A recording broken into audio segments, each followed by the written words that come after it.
नमस्कार अमरावती. अमरावतीत गोवंशाच्या कथित अवैध कत्तलीचा मोठा पर्दाफाश झाल्याचा दावा करण्यात येत आहे.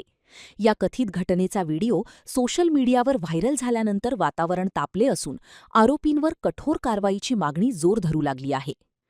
अमरावतीमध्ये गोवंशाच्या कथित अवैध कत्तलीचा व्हिडिओ व्हायरल झाल्यानंतर या प्रकरणाने गंभीर वळण घेतले आहे.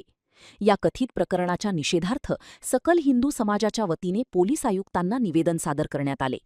या निवेदनात सर्व संबंधित आरोपींना तात्काळ अटक करावी, अवैध कत्तलीची कथित ठिकाणे सील करावीत, संपूर्ण रॅकेटचा पर्दाफाश करावा आणि दोषींना संरक्षण देणाऱ्यांवरही कठोर कारवाई करावी अशी मागणी करण्यात आली आहे. याशिवाय या प्रकरणातील आरोपींवर महाराष्ट्र संघटित गुन्हे नियंत्रण कायदा अर्थात मोका अंतर्गत कारवाई करण्याचीही मागणी करण्यात आली आहे. दरम्यान या प्रकरणावर प्रतिक्रिया देताना निलेश चंद्रमुनी महाराज यांनी संतप्त भूमिका मांडली.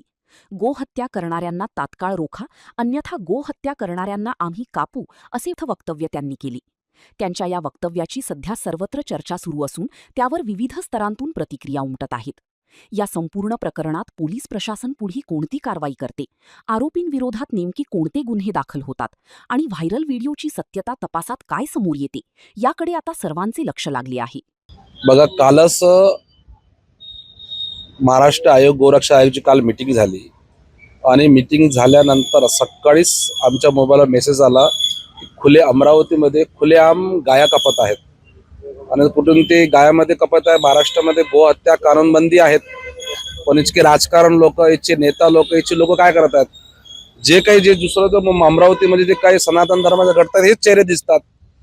तर हा एक प्रश्न आहे की गोमाताला राज्यमाता घोषित केल्या तरी अमरावती हा पुऱ्या महाराष्ट्रात प्रसिद्ध झालेला अमरावती की सर्वात जास्त घराघरात गाया काढतात.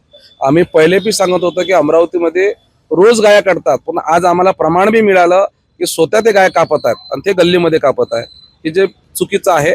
आणि याच्यावर पोलीस प्रशासनाने कायद्याने कानून करायला ठोस सबूत घ्यायला हवं. आणि मान्य एकनाथ शिंदे साहेब, जे तुम्ही गोमाताला राज्यमाता घोषित केलात, फक्त त्यातला एकच आरोपी पकडला आहे. अशी त्या खाडीमध्ये प्रत्येक घरात काही गाया काटत आहेत. मी तो आजच मुंबईहून आलेला आहे, परंतु हे जे घटना घडलेल्या आहे ते चुकीचं आहे. और असेच जर याची पोलीस प्रशासन हिचा जर कायदा जर बरोबर घेत नसेल तर आम्हाला पण ह्या कसाईला कापाची देर लागणार नाही. आम्ही पुऱ्या ताकदीने आता याच्या घरात घुसून जे गायला कापतात त्यांना कापाची तयारी आम्ही हिंदू संघटन करू.